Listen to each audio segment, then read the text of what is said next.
네, 날씨가 다시 더워져가지고 여러분 많이 고생을 하실 텐데요. 이번 한 주 잘 버티시고 또 시원한 가을을 맞이했으면 좋겠습니다. 사람이 다리를 크게 다치면 의사는 상처만 치료하고 끝내지 않습니다. 재활 치료를 시작하는 것이죠. 조금씩 조금씩 움직이는 연습을 하게 됩니다.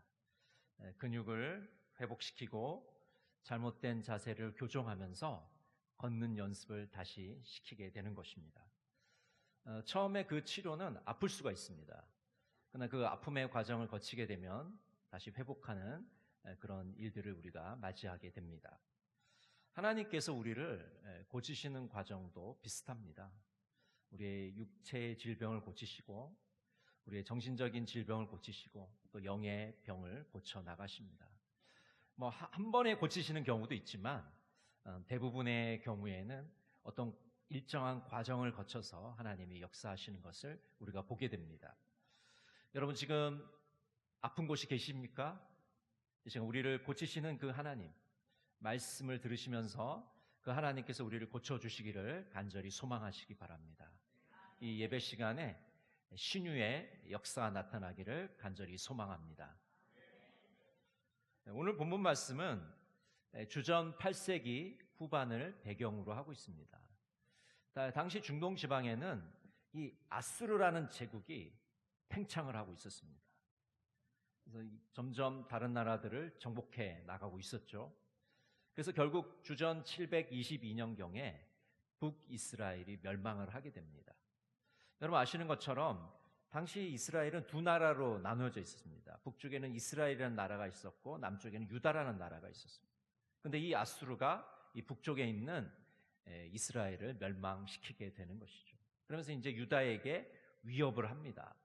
그래서 유다는 지금 선택의 기로에 놓이게 됩니다. 아수르에게 복종할 것인가? 아니면 아수르와 맞서 싸울 것인가? 근데 유다는 어떻게 했습니까? 아수르를 견제할 수 있는, 아수르와 맞설 수 있는 나라는 어느 나라인가 생각을 해보니까 애굽이라는 나라가 있었어요. 그래서 이 유다는 애굽을 의지합니다. 그래서 이 애굽이 우리를 대신해서 이 아수르를 막아줄 것이다. 그렇게 생각을 했던 것이죠. 그러나 애굽은 힘없는 부직갱이에 불과했던 것입니다. 하나님께서는 이런 위기의 순간에 유다를 찾아오십니다. 그리고 그들에게 고치시는 하나님의 모습으로 서게 되십니다. 오늘 본문을 통해서 고치시는 하나님은 어떤 분이신가 함께 살펴보기를 원합니다. 먼저 고치시는 하나님은 고난을 통해서 유다를 고치십니다. 우리 오늘 30장 20절 말씀 같이 한번 읽어볼까요? 주께서 너희에게 환난의 떡과 고생의 물을 주시니 내 스승은 다시 숨기지 아니하시리니 내 눈이 내 스승을 볼 것이며. 하나님께서 유다를 연단하십니다. 환난의 떡과 고생의 물을 주십니다. 유다가 어려움과 궁핍의 과정을 거치게 하시는 것이죠. 유다를 징계하시고 훈련하시고 교육하십니다. 우리나라 속담에 젊어 고생은 사서도 한다라는 말이 있지 않습니까? 젊어서 하는 고생이 그리 즐거운 것은 아니죠. 그렇지만 이 고생을 젊을 때 하게 되면 이제 미래의 장래에는 그 경험이 그 자산이 되게 되는 것입니다. 정말 인생에 있어서 한 번 정도는 고생해 볼 가치가 있는 것이죠. 하나님은 유다가 고난의 터널을 지나게 하십니다. 겉으로 보기에는 징계 같고 고생 같아 보입니다. 그러나 그 고난을 통해서 유다의 잘못된 의지와 방향을 깨닫게 하십니다. 지금 유다가 잘못된 길로 가고 있다는 것을 보여주시는 것이죠. 만약 이 고난이 아니었으면 유다가 깨닫지를 못하게 되는 것입니다. 고난을 극복하는 과정을 통해서 더욱 단단하게, 그 내면이 단단하게 만들어 가십니다.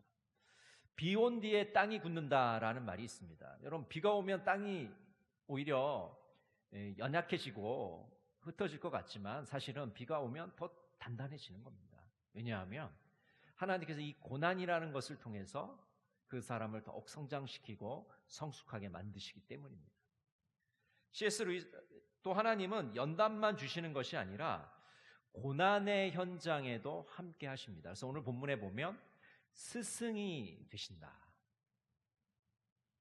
유다를 가르치시고 유다를 인도하신다고 말씀하고 있는 것이죠. C.S. 루이스는 이런 말을 했습니다. 하나님은 쾌락 속에서는 우리에게 속삭이시고 양심 속에서는 말씀하시지만 고통 속에서는 소리치신다. 고통은 방심한 세상을 깨우치는 하나님의 확성기다. 지금 유다 백성들이 애굽을 의지하고 있고 하나님의 말씀에 귀를 막고 있기 때문에 하나님께서 이 연단을 통해서 고난을 통해서 이 고난이라는 확성기를 통해서 그들을 깨우치고 계시는 겁니다. 너희들이 지금 잘못된 방향으로 가고 있다. 다시 돌아와라. 하나님께서 이 고난을 통해서 그들에게 소리치고 계시는 것입니다. 여러분, 진주조개에 대해서 들어보셨을 겁니다. 이 진주조개에 이물질이 들어오게 되면 이 진주조개는 상처를 입고 고통을 당하게 됩니다. 근데 진주조개는 이 고통으로부터 달아나는 것이 아니라 나크레라는 이 자개 물질을 분비하면서 그 고통을 감싸 안습니다. 그 고통을 감싸 안으면서 그 진주조개 안에는 진주라는 아름다운 보물이 만들어지게 되는 것이죠. 고난은 우리 삶에 들어온 이물질과 같지만 하나님은 이것을 통해서 우리의 영혼을 단련시키십니다. 거룩한 성품으로 우리를 만들어 가시고 고치시는 것입니다. 여러분, 자동차 계기판에 보면 이상이 생겼을 때 경고등이라는 것이 들어옵니다. 빨간불이 들어와서 자동차에 뭔가 문제가 있었다는 것을 알려줍니다. 근데 만약에 경고등이 들어오지 않고 갑자기 멈춰버리게 되면 참 당황스럽죠. 달리던 자동차 갑자기 멈추면 사고가 나지 않겠습니까? 그래서 이 경고등은 굉장히 중요한 겁니다. 또 우리가 학교 앞이나 이런 데 가보게 되면 이 방지턱이라는 게 있습니다. 과속을 방지하기 위해서 턱을 만들었죠.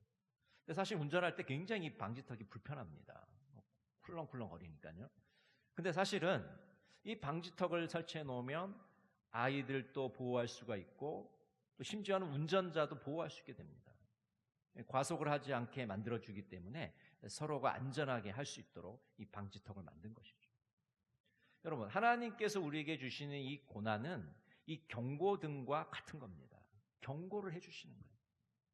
방지턱과 같습니다. 이 방지턱에 앞에서 우리는 속도를 줄이면서 우리 자신이 지금 어떻게 가고 있는지를 살펴보게 되는 것이죠. 우리는 고난을 통해서 고침을 받아야 됩니다. 고난을 통해서 교훈을 얻어야 됩니다. 오늘 하나님께서 우리에게 주시는 그 연단, 그 고난을 통해서 하나님의 뜻을 깨닫으시고 더욱 하나님의 뜻에 순종하시는 여러분 모두가 되시기를 간절히 바랍니다. 두 번째로 하나님은 말씀을 통해 고치십니다. 우리 이사야 30장 21절 말씀 같이 한번 읽겠습니다.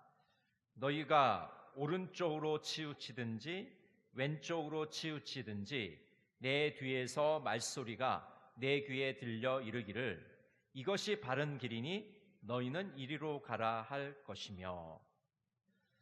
여러분, 사람은 좌우로 치우치기가 쉽습니다. 어떤 사람은 좌로 치우치기도 하고 어떤 사람은 우로 치우치기도 합니다. 그런데 하나님께서는 이것을 바로 잡아서 똑바른 길로 가도록 만들어 주시는 것이죠. 그래서 하나님은 바른 길로 가라고 명하시고 그 바른 길로 갈 수 있도록 우리를 인도해 주십니다. 우리가 바른 길로 가려면 하나님의 말씀을 듣고 순종해야 됩니다. 하나님의 말씀을 통해서 하나님의 뜻을 깨달아야 되는 것이죠. 우상을 던져버려야 합니다. 우상을 제거해 나가야 됩니다. 지금 유다가 애굽이라는 우상을 의지하고 있기 때문에 이 애굽을 떨쳐버려야만 하나님 말씀에 순종하게 되고 그 바른 길을 갈 수가 있는 것이죠. 과수원에서 일하는 농부들을 보면 가지치기라는 작업을 하게 됩니다. 그래서 병든 가지 또 죽은 가지를 이렇게 농부들이 잘라내는 것을 우리가 보게 됩니다. 여러분, 왜 가지를 잘라낼까요? 이 가지들이 계속 붙어 있으면 이 나무가 건강하게 성장하는 것을 방해하기 때문입니다. 그래서 이 장가지들을 잘 제거를 해줘야만 이 나무가 건강하게 자라게 되고 많은 열매를 맺을 수 있게 됩니다. 나무를 죽이기 위해서 자르는 것이 아니라 나무가 더욱 성장하도록 하기 위해서 나무를 자르는 것이죠. 하나님께서 우리를 고치시는 과정도 이와 비슷합니다. 우리가 원하는 것은 즉각적으로 치유를 받는 겁니다. 그러나 모든 경우에 그렇게 할 수가 없습니다. 하나님은 오히려 먼저 가지를 제거하십니다.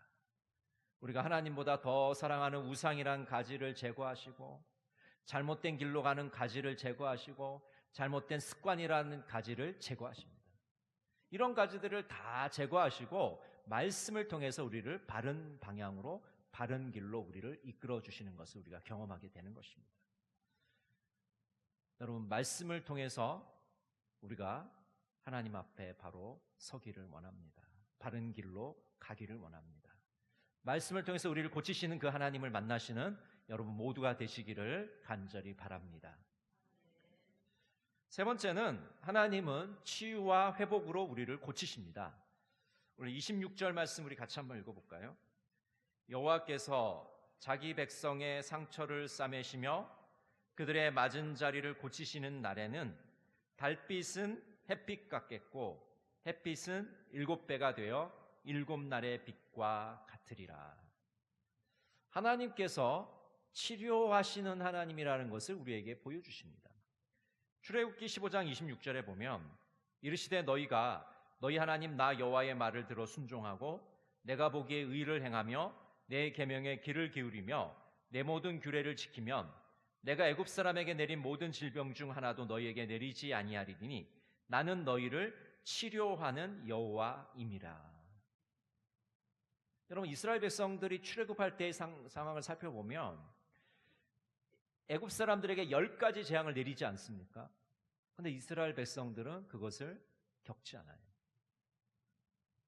또 광야 생활을 할 때 하나님께서 그들의 병을 고쳐주시는 치료하는 하나님으로 나타나고 계십니다. 하나님은 치료자로서 이스라엘 백성들의 상처를 싸매어 주시는 분입니다. 시편 147편 3절에 보면 마음이 상한 사람을 고치시고 그 아픈 곳을 싸매어 주신다. 마음이 상한 것을 고쳐주시고 상처를 싸매어 주시는 치료하시는 하나님이십니다. 그래서 오늘 이사야 본문에 보면 달빛을 햇빛같이 만들어 주시고 그 햇빛을 7배가 되게 해주신다고 말씀하고 있습니다. 여러분, 달빛이 아무리 밝아도 사실은 햇빛에 비교할 수가 없죠. 또 햇빛을 7배나 더 밝게 해주신다고 말씀합니다. 이것은 완전한 회복, 압도적인 회복을 의미합니다. 정말 하나님께서 창조 질서를 회복시켜 주시고 빛의 질서를 회복시켜 주시는 것입니다. 하나님의 구원이 임하시면 이 세상 가운데 그 하나님의 빛의 충만함, 구원의 충만함이 임하게 되는 것이죠. 어둠이 물러가게 되고 빛이 지배하는 놀라운 하나님의 역사를 우리가 경험하게 되는 것입니다. 그래서 정말 달빛이 햇빛과 같은 역사, 햇빛이 7배와 같이 밝아지는 그런 하나님의 구원의 역사를, 그 빛의 역사를 우리가 체험할 수 있게 되는 것입니다. 여기 시계가 있습니다. 근데 이 시계 아주 좋은 시계입니다. 근데 여러분, 이 시계가 고장이 났어요. 그럼 여러분 어떻게 해야 됩니까? 쓰레기통에 버립니까? 아니죠. 시계를 고치는 분한테 가져가서 시계를 좀 고쳐달라고 그래요. 그러면 이제 고치시는 분이 시계를 열어보고 부품이 고장 났으면 부품을 교체하고 또 다시 조립해서 시간을 정확하게 맞춰서 주인에게 돌려줍니다. 우리가 겉으로 보기에는 그냥 부품을 교체하는 그냥 간단한 과정으로 보이지만 사실은 시계의 본래적인 기능을 회복시키는 그런 과정입니다. 여러분, 시계를 부품을 교체했는데 시간이 안 맞아요. 그럼 골치 아프지 않습니까? 고치는 이유가 뭐죠? 시간을 정확하게 맞추기 위해서. 이 시계를 보기 위해서 우리가 고치는 거 아니겠습니까? 하나님께서 우리를 고치신다는 것도 단순히 우리의 상처를 고치시는, 우리의 아픔을 그냥 단순히 고치신다는 의미에서 끝나는 것이 아니라 우리 하나님이 원하시는 그 본래의 모습, 본래의 목적으로 우리를 회복시키는 과정을 의미하는 겁니다. 정말 거룩한 백성으로, 하나님이 기뻐하시는 백성의 모습으로 회복시키는 것이 하나님의 치유의 본질인 것입니다. 하나님께서 우리를 고치시는 그 목적인 것입니다. 하나님께서 성도 여러분의 병을 고쳐주시기를 원합니다. 그리고 더 나아가서 온전하게 회복시켜 주시기를 원합니다. 치유와 회복으로 우리를 고치시는 하나님을 만나시는 여러분 모두가 되시기를 간절히 바랍니다. 최근에 개봉한 영화 중에 오디세이라는 영화가 개봉을 했는데요. 오늘 그 누적 관객 수를 보니까 660만을 뛰어넘었습니다. 이 오디세이는 이 주인공 오디세우스라는 사람이 트로이 전쟁을 끝마치고 집으로 돌아가는 과정을 그린 영화입니다. 배를 타고 가면은 그렇게 많은 시간이 걸리지 않는 거리인데 10년이라는 과정을 통해서 집으로 돌아가게 돼요. 바다의 풍랑을 만나고 여러 가지 많은 위협들을 겪으면서 그것을 극복해내면서 결국 집으로 돌아가게 됩니다. 특별히 이 영화에서 이제 강조하는 것은 사람을 죽이고 사람을 약탈하고 괴롭혔던 그 죄책감, 그 트라우마를 극복하는 과정을 그리고 있습니다. 여러분, 하나님께서 우리를 고치시는 과정도 이와 같지 않을까요? 우리가 살면서 많은 상처를 입게 되고 또 때로는 길을 잃게 됩니다. 그러나 하나님은 우리를 버려두시지 않습니다. 우리의 상처를 싸매시고 우리의 눈을 열어주시고 바른 길로 인도해 주시는 것입니다. 하나님이 우리를 고치신다는 것은 그냥 단지 아픔을 없애시는 것이 아닙니다.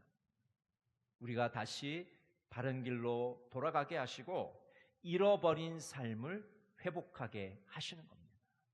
우리의 육체의 질병을 고쳐주시는 겁니다. 우리의 정신적인 아픔을 고쳐주시는 겁니다. 우리의 영의 병을 고쳐주시는 겁니다. 그렇게 우리를 온전하게 회복시켜 주시는 과정. 그래서 우리가 집으로, 고향으로 돌아가게 하는 것입니다. 우리가 좀 전에 부른 CCM 예수 나의 치료자는 이렇게 노래합니다. 예수 나의 좋은 치료자. 그의 눈이 머무는 곳은 나의 슬픔과 고통. 고개를 들어 그의 눈을 볼 때 난 알았네. 예수 나의 좋은 치료자. 예수 나의 좋은 치료자. 그의 손길이 닿는 곳은 나의 상처와 아픔, 영원히 흐를 것 같았던 눈물 다 멎었네. 예수 나의 치료자. 나 노래하리라. 천한 나를 돌아보신 구세주를 찬양해. 하늘 닿는 곳까지 내 손 들리라. 예수 나의 치료자. 여러분, 우리 주님은 나의 치료자이십니다. 나를 고쳐주시는 분입니다. 근데 어떤 치료자입니까? 좋은 치료자예요. 우리에게 가장 알맞은, 우리에게 가장 적절한 방법으로 우리를 고쳐주시는 것입니다. 고난의 과정을 통해서 우리를 고쳐주십니다. 말씀을 통해서 우리를 고쳐주십니다. 치유와 회복을 통해서 우리를 고쳐주십니다. 여러분, 이번 한 주간 고치시는 하나님, 그 강한 손과 편팔을 경험하시는 여러분 모두가 되시기를 간절히 바랍니다. 기도하겠습니다. 사랑의 하나님, 우리 육신의 질병과 정신적 고통과 영의 병이 고침받기를 원합니다. 상처만 치유받는 것이 아니라 온전히 회복되게 하여 주시옵소서. 고난과 말씀으로 치유와 회복으로 고쳐 주시옵소서. 신유의 역사가 우리 삶에 일어나기를 간절히 소망합니다. 우리를 고쳐 주시옵소서. 예수님의 이름으로 기도드립니다. 아멘.